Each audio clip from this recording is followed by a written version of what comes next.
Greetings.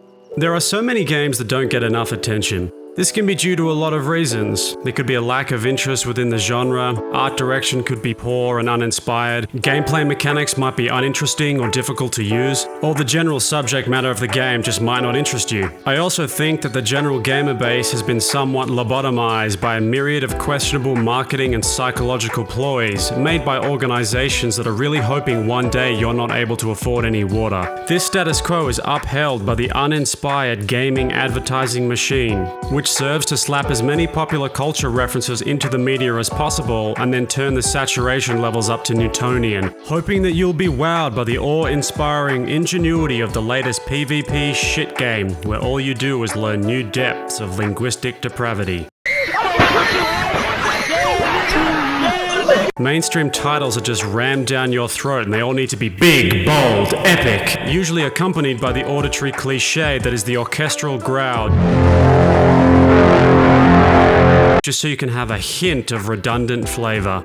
Games are delivered in this manner because the advertisers are painfully aware that what they have created is nothing but regurgitated detritus. They are hoping if they paralyze the membranes of logic and reason, that they can then reach into your wallet and extract your hard-earned dollary dues before you realize that what you have been sold is nothing but snake oil.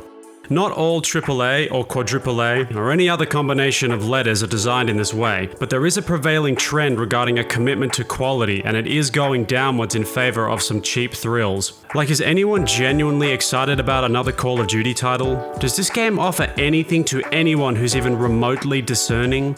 Call of Duty games are basically just the conditioning scene from Clockwork Orange, except instead of making you despise violence, it makes you love microtransactions, as well as tolerating battle packs, battle passes, battle kits, Battlestar Galactica, battle modes, battle shits.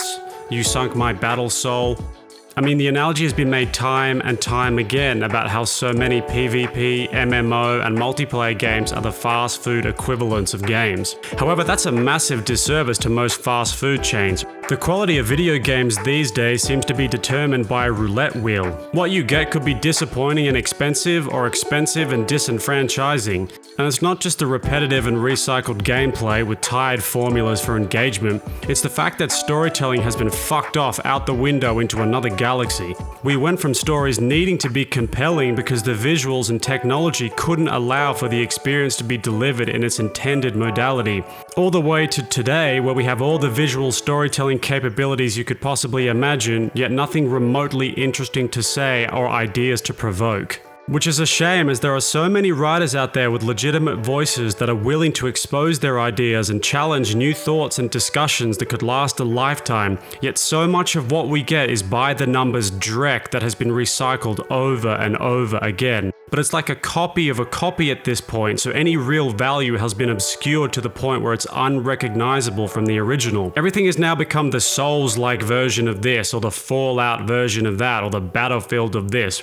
All these comparisons made which are ultimately useless and just expose how uninspired the game actually is. And always comparing themselves to games made with so much more artistic merit and creativity in a hope that you might feign enough interest to pay attention to this ripoff. It's like some useless algorithmic recommendation. We can see you like margarita pizza, maybe you'd like shit on a stick. So what's the cure to this expanding ailment? Well, it's getting back to what generations of people started gaming in the first place for, which was a combination of tits and storytelling, which means you have to seek out media where the intent was to create good art, and not to create shareholder value. Those things aren't always mutually exclusive, but there only seems to be a handful of larger studios who can actually find the balance, and they all seem to be in Asia. Go beyond your comfort zone even for just a moment, it can be rewarding. It's also important to remember that most major gaming companies now that have more money than some small nations were founded by individuals who at the start wanted to actually tell good stories, or barring that, at least have entertaining gameplay. How could we have ever gotten life-changing games like Frogger if it was being designed by a committee?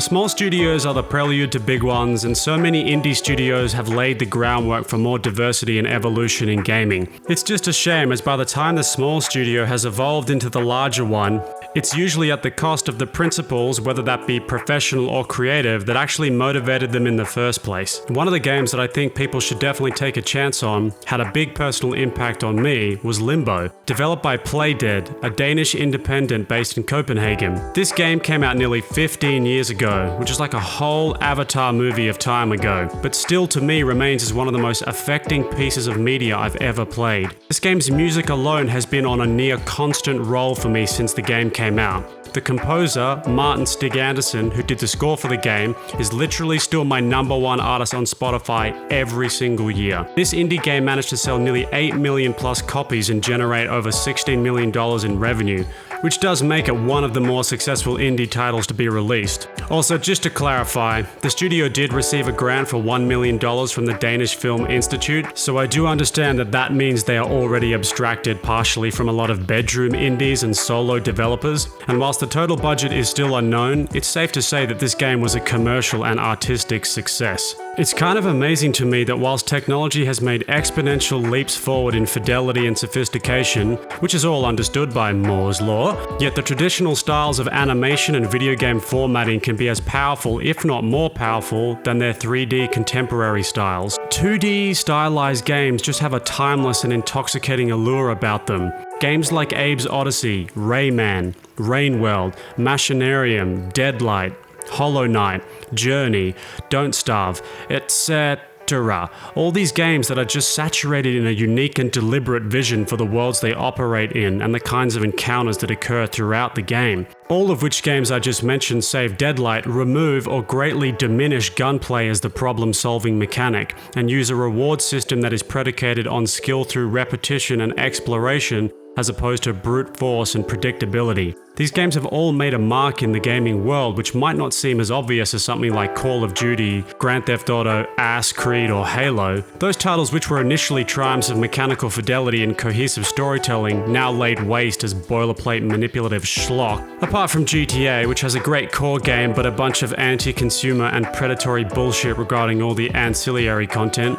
But the smaller indie titles who placed a higher value and expectation in the player's artistic sensibilities, inculcated through metaphors, myths, and spiritual or religious ideas that provoke primal desires in us to learn and understand more about the material and incorporeal realities that we operate in.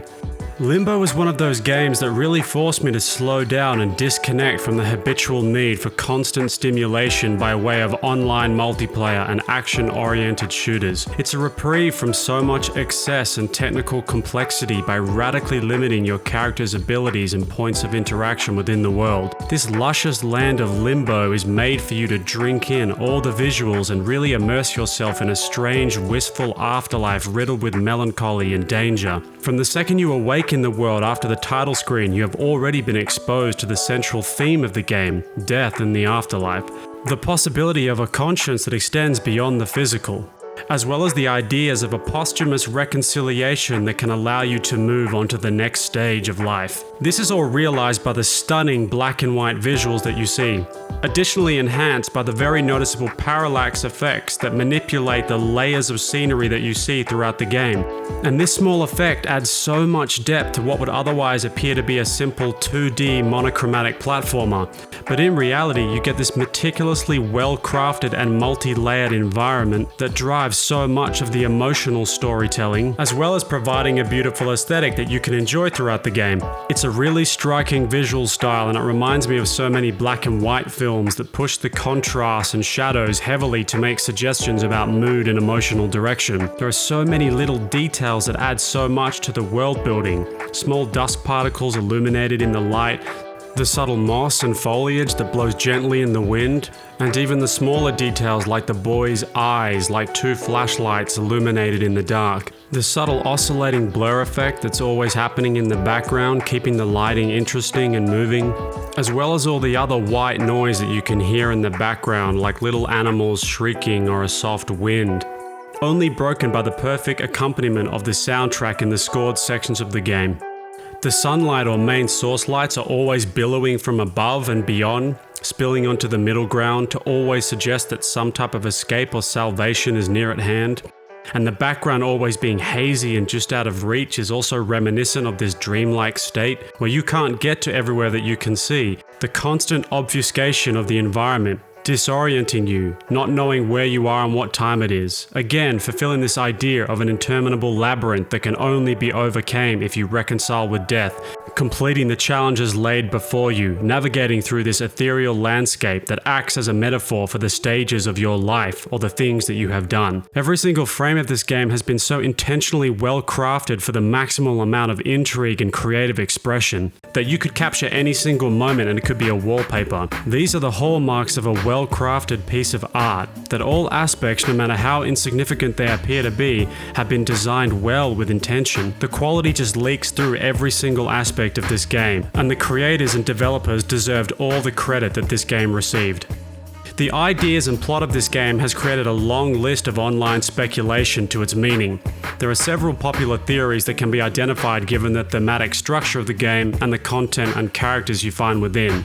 The test theory describes the boy being lost in a forest as some kind of punishment, to be sentenced to his own personal hell. All the obstacles and dangers throughout represent his deepest fears manifested into real threats. A fear of spiders, heights, loss of control, or a crushing darkness that consumes all light and hope. A fear of socializing or of being bullied. The city representing a lonely, isolating, and depressing place the boy has bad memories of, or perhaps it telegraphs adulthood and the banalities that it brings. The mind control slugs could represent a fear of being controlled or compelled to behave a certain way due to pressure from others. The treehouse theory suggests that the boy and his sister, or friend, fell out of the treehouse depicted in the title and the end of the game, and subsequently died.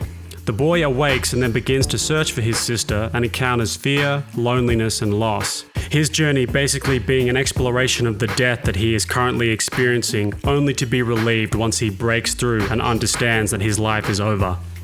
The oldest and most agreed upon theory is one called the serial assassins theory, which claims the nameless boy is killed during a car crash, and upon awakening in purgatory, begins to navigate through the world trying to find an exit or to find peace. And only when breaking through the glass at the end, indicating the car wreck, is he able to find his sister, who was digging and preparing the boy's body as a memorial.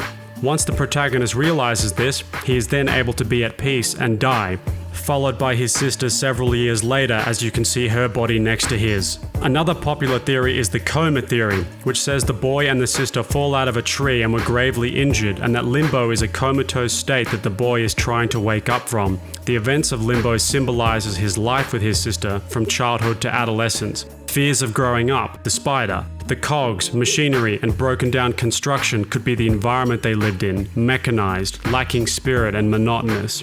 Breaking through the glass could be the boy's acceptance of his past and his death, and through this realization he is reunited with his sister, who is also searching for him. Then they can rebuild the ladder that was once broken and climb up into the treehouse again, which represents their ascension to heaven. That's just a selection of a few theories, and there are many more. They all have fairly similar ideas, that all the stages and characters that you see in the world represent proximal ages of development for the boy, either as something he went through or was anxious of experiencing. The mystery and oppressive forest representing childhood, a confusing and difficult time where monsters are your main fear, personified by the spider. As you grow older, it's fears of social ostracization, group dynamics, bullies, and the challenges of socializing and defining your place in the hierarchy. Then comes adulthood, traveling for work, staying in hotels and living in cities, and the dreary nature of financial responsibilities. Then it's the decline into the banal routine, represented by the factory, automated and clinical, finally ended by death, through a car crash, possibly or just death itself in any form, breaking through to whatever lies beyond the pale. The entire idea of this game is just ripe with possibilities, and it's in complete opposition to some of my other videos about when you disclose the origin of the story, and how it's often better for there to be no definitive answer to certain questions regarding matters of ontological exploration. Art that deals with these subjects would find it nearly impossible to deliver a conclusive, closed loop on the narrative, especially one that was as satisfying as the potentiality that exists from thousands of interpretations derived from individual experiences. The sound design in the game as well as the score, in my humble opinion, might be the most well suited to any game I've ever played. That might seem ridiculous considering how minimalist it is, but that's kind of why I love it. It's so easy for sound to just be relegated to some boilerplate filler that doesn't adhere to the visual style. But this game captures this idea of melancholy and the ideas of terminal isolation very well. It's not scary, but it's not inviting either. It oscillates between unnerving and lethargic. 3 of the tracks throughout this game I still listen to on a daily basis. Menu,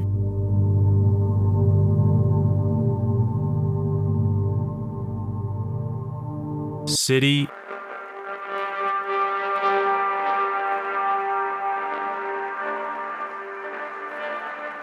and Sister.